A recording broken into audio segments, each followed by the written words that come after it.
All right, so today is October 10th, so I'll be giving you a update on the big hydro systems that I've been using.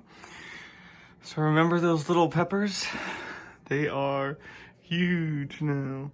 I mean, not huge because these things can grow several feet, but I mean, the jalapenos are over a foot easy, probably like a foot and a half to, actually, let's get out a measuring tape. All right, so the jalapenos are 18 inches, 19 inches, and that puts the tequila sunrises at almost 2 feet. And then last but not least, these sweet peppers, I don't know what's up with them. They're only at about 10 inches. And this is the same thing they did last time. Maybe it's just the peppers themselves, but when I grew these before cutting them back, they were the small ones. And now that I've cut everybody back equally, everyone else has exploded, but they've stayed small. What has been going on, though, is they have been trying to flower a lot. So I've actually been pulling off the flowers to encourage them to put all that effort and energy into foliage and growth. But I'm sort of happy where they are. I don't really want to encourage them to get too much taller. One, because these aren't the really important peppers to me. And two, the same light that gives them light gives my herb garden light. So the further up into the air they get, the less light, the more light distance I'm going to have between my light and the herb garden. So I kind of like them where they're at now, and judging by the number of flowers that I've pulled off and that are still kind of budding right now, there's going to be plenty of peppers, even at this size. So as of today, I'm going to do two things. I'm going to stop pulling off the flowers from these peppers and let them just go to town. And I'm also going to do a full water change.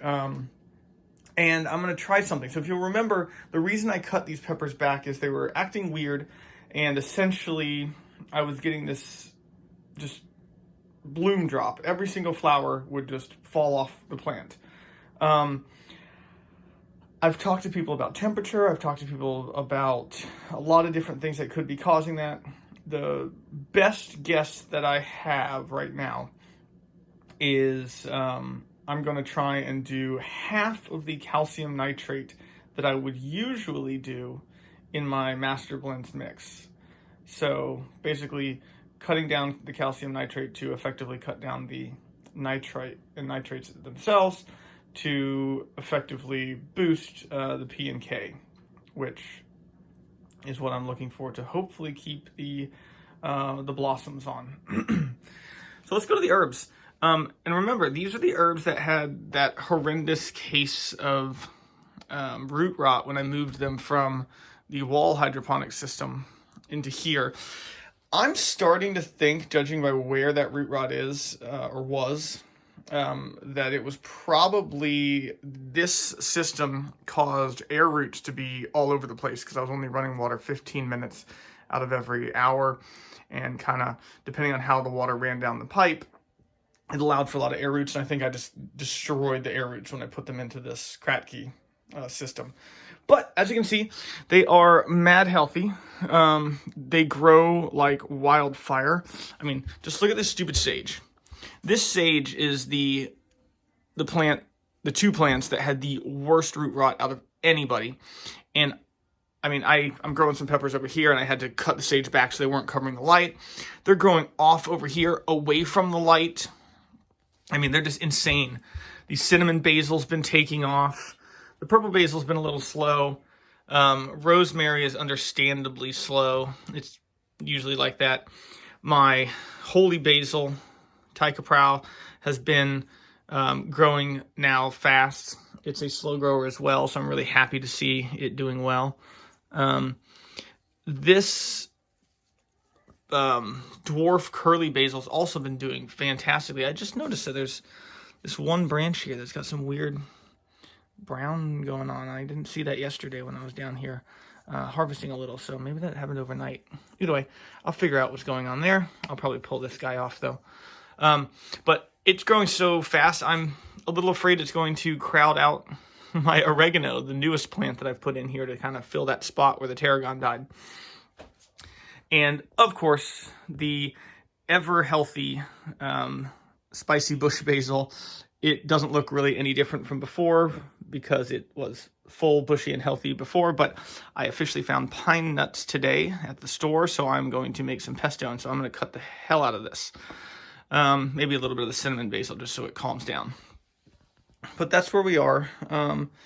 What I did, just kind of to sum up the root rot things, I actually did every 4 days for 3 cycles. I did a hydrogen peroxide mix into these buckets. What I'm finding, though, is they still look unhealthy. Like, it didn't get rid of those brown roots. But I don't think those brown roots now still have bacteria and rot, because, I mean, look at this healthy growth going on. So I don't think it's ever going to reverse those brown roots, but I have seen a bunch of new root growth on these things that are nice, healthy, and white. So, like I said, I'm going to keep these guys going as long as they decide to keep going. So, yeah. Voila, spicy bush basil pesto. So here's a little detail about how I do my water flushes. I was kind of dumb when I set this up, and it is right on the ground, so I can't put a spigot to empty things. So I actually have a water pump that I use to pull the old water out and then just send it into the wash basin of the laundry room, where this stuff is. These ones are up, but that's simply because I needed them to be closer to the light because they're smaller plants. The other thing that I wanted to show y'all is how I do my master blends mixing. So I had some problems early on, I think, with my calcium nitrate not staying suspended in the solution. And so what I do is I actually mix them all separately in about 1.5 gallons each.